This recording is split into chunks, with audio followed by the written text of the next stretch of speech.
वैदिक काल भारतीय इतिहास का वह चरण है जब आर्यों का आगमन हुआ और उन्होंने भारतीय उपमहाद्वीप में अपनी सभ्यता और संस्कृति की नींव रखी। इस काल का नाम वैदिक इसलिए पड़ा क्योंकि इस समय की प्रमुख साहित्यिक कृतियां वेद हैं, ऋग्वेद, यजुर्वेद, सामवेद और अथर्ववेद। वैदिक काल लगभग 1500 ईसा पूर्व से 600 ईसा पूर्व तक फैला हुआ था और इसे दो चरणों में बांटा जाता है। प्रारंभिक वैदिक काल 1500 से 1000 ईसा पूर्व और उत्तर वैदिक काल 1000 ईसा पूर्व। प्रारंभिक वैदिक काल का केंद्र उत्तर पश्चिम भारत और सरस्वती सिंधु घाटी थी, जबकि उत्तर वैदिक काल में आर्यों का विस्तार गंगा के मैदानी इलाकों तक हो गया। इस काल में न केवल धर्म और यज्ञ प्रणाली विकसित हुई, बल्कि समाज, राजनीति और अर्थव्यवस्था में भी बड़े बदलाव आए। प्रारंभिक वैदिक काल की विशेषताएं। प्रारंभिक वैदिक काल मुख्यतः ऋग्वेद पर आधारित है, जो सबसे पुराना वेद है। इस समय लोग मुख्यतः घुमंतू पशुपालक थे। गायों को धन और प्रतिष्ठा का प्रतीक माना जाता था।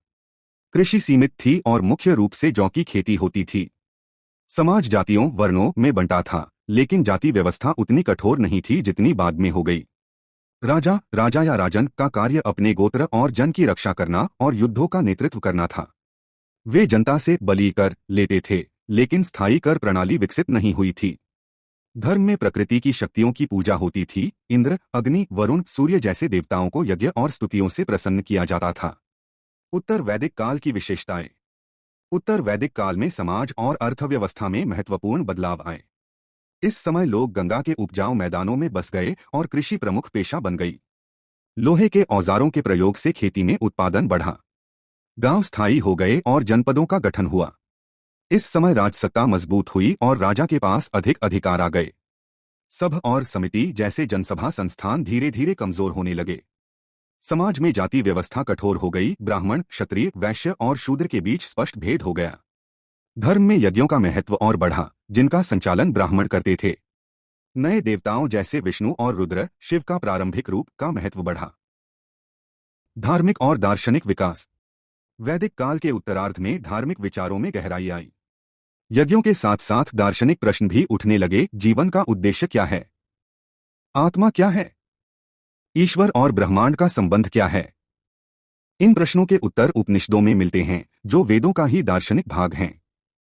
उपनिषदों ने कर्म, पुनर्जन्म और मोक्ष जैसे सिद्धांतों की व्याख्या की, जो आगे चलकर हिंदू, बौद्ध और जैन धर्म की नींव बने। अर्थव्यवस्था और व्यापार। उत्तर वैदिक काल में कृषि के साथ साथ व्यापार और हस्तशिल्प का विकास हुआ। किसान जौ, गेहूं, चावल और गन्ना उगाने लगे। बैल और घोड़े परिवहन और खेती में इस्तेमाल होते थे। लोहा, तांबा और कांसा औजार बनाने में उपयोग किए जाते थे। गांव और नगरों के बीच वस्तुओं का आदान प्रदान होता था। इस समय निष्क और शतमान जैसे धातु के सिक्के लेन देन में इस्तेमाल होने लगे। सामाजिक जीवन। वैदिक समाज पितृसत्तात्मक था और संयुक्त परिवार प्रचलित थे। प्रारंभ में स्त्रियों को शिक्षा और धार्मिक अनुष्ठानों में भाग लेने की स्वतंत्रता थी। गार्गी और मैत्रेयी जैसी विदुषियां इसका प्रमाण हैं। लेकिन उत्तर वैदिक काल में यह स्वतंत्रता घटने लगी। विवाह को धार्मिक अनुष्ठान माना जाता था और स्वयंवर जैसी प्रथा भी थी। भोजन में दूध, घी, मांस और अनाज प्रमुख थे, लेकिन धीरे धीरे शाकाहार का भी प्रसार हुआ। निष्कर्ष। वैदिक काल भारतीय संस्कृति, धर्म और समाज की नींव रखने वाला काल था। प्रारंभिक वैदिक काल ने एक गतिशील, प्रकृति पूजक और अपेक्षाकृत समानतावादी समाज दिया, जबकि उत्तर वैदिक काल ने स्थायी कृषि, मजबूत राज्य और कठोर जाति व्यवस्था की स्थापना की। इस काल में विकसित धार्मिक विचार और सामाजिक संस्थाएं आज भी भारतीय समाज में गहराई से मौजूद हैं।